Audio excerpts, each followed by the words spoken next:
Greetings and salutations, my name is David Rodwin, and this is some epic bullshit. So, I can finally walk again, or at least limp pretty well. So I decided to go all the way down about a 15-minute walk to my usual cafe, the Cow's End. That's right, it's called the Cow's End. Really makes you want to drink their coffee, doesn't it? And there, I was about to order a coffee when I realized one of my New Year's resolutions is to do things that I actually want to do, and I hate coffee. I love tea. It's that simple. But here's where that philosophy breaks down. For years now, every time I go to a cafe, I order coffee. Now the reason I order coffee as opposed to tea, which I love, is that I have tea at home. And I grew up with this belief instilled into me that if you ever go out for anything, make sure you get something that you can't get at home. Because if you could get it at home, why did you go out in the first place? So even though I hate coffee, I still get it. However, this time, now that it's a new year and I have resolutions awaiting, I went right down to the cafe and I got myself a wrap.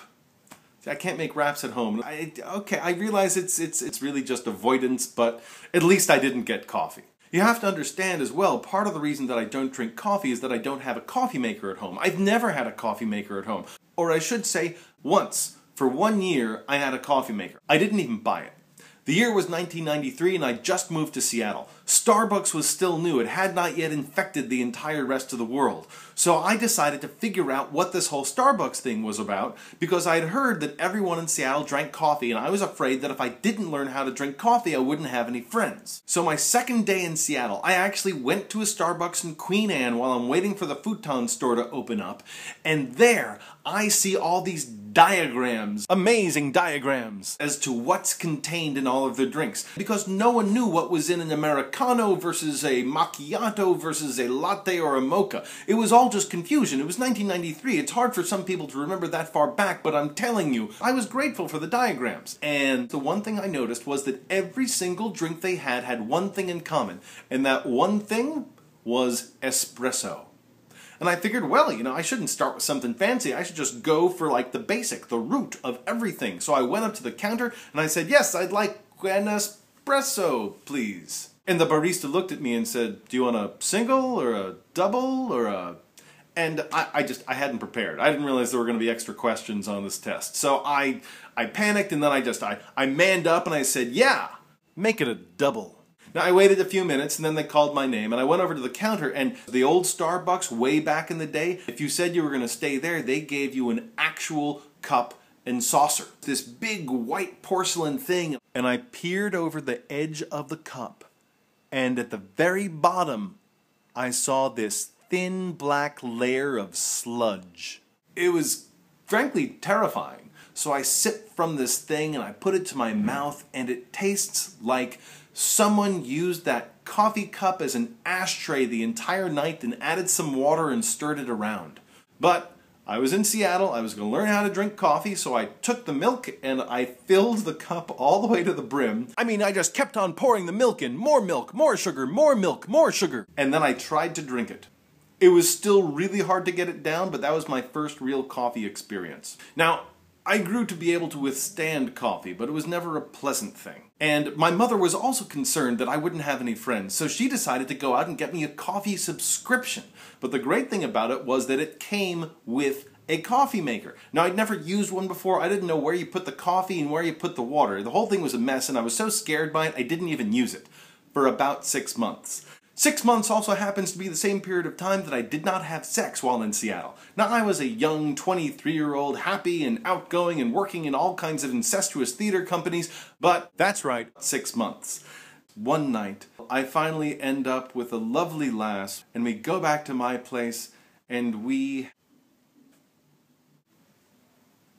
in the morning, I wake up to see her running toward the door. So I call out to her, hey, where are you going? What time is it? And she says, well, I really need a latte. And I'm like, oh, but hey, don't worry. I've got a coffee maker. Just stay. She gave me a patient, slightly patronizing smile. She says, I'll be back in just a minute. So I wait 5 minutes. Doesn't return. I have a corner deli that she could totally get a latte, but maybe it wasn't good enough for her. Then 10 minutes go by and I'm thinking, well, she could have gone to the 7-Eleven and back, but I guess 7-Eleven doesn't have good coffee either.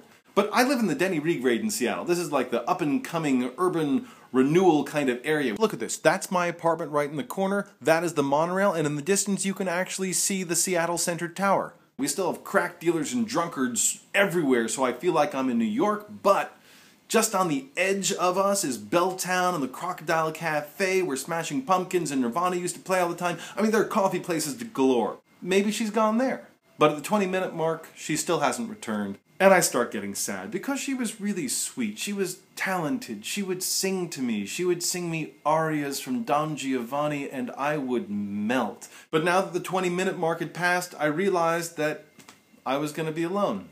Once again.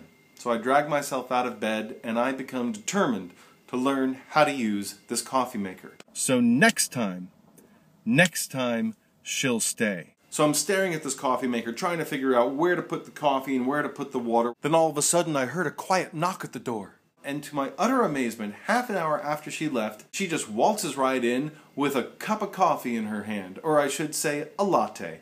A latte with that familiar green mermaid. And she just looks at me and says, "My God, how do you live around here? There isn't a single place for a decent latte within 15 minutes of your apartment."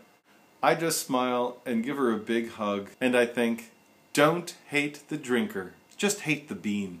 So when I left Seattle, I left my coffee maker there too, and I never looked back. But when I go out, I still hear my dad's voice in the back of my head saying, "Why do you get something you can't have at home? Otherwise, what's the point of even going out?"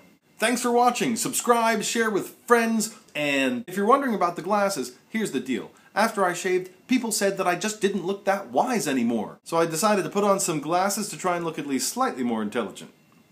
My name is David Rodwin, and this is some epic bullshit.